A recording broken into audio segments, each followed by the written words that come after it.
In today's video, I'm going to teach you how to save project on Audiotool. We'll start by getting you into your account, opening your project in the studio, and then making sure your work is saved safely.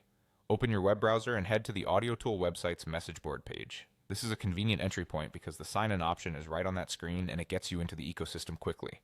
Look for the Login button at the top and click it. On the sign-in window, choose the Google option to continue. Select your Google account to confirm access. If you see a prompt asking for permissions, go ahead and allow it so Audiotool can link your account properly.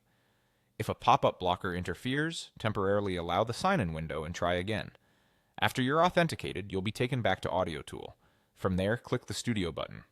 This opens the Audiotool Studio where you create, edit, and manage your tracks. On the Studio Welcome screen, choose Open Project. This brings up your list of projects, including anything you've been working on recently. Select the project you want to work with by clicking on it.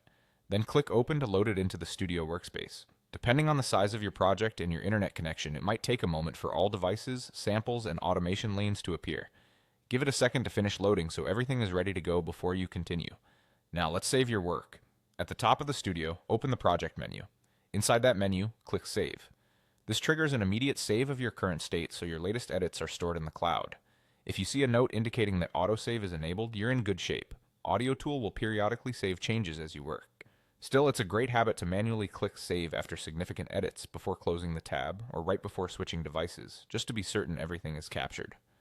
If the Save option appears grayed out or you see a confirmation like Saved, that means there's nothing new to store and your project is already up to date. As a general tip, you can keep an eye on any small indicators in the interface that show save status or network activity, especially if you're working on a large track. And if you ever want to branch your idea without overwriting the original, consider creating a new version from the project menu so you can experiment freely. That's it, you've logged in, opened your project, and saved it in Audiotool. Happy producing!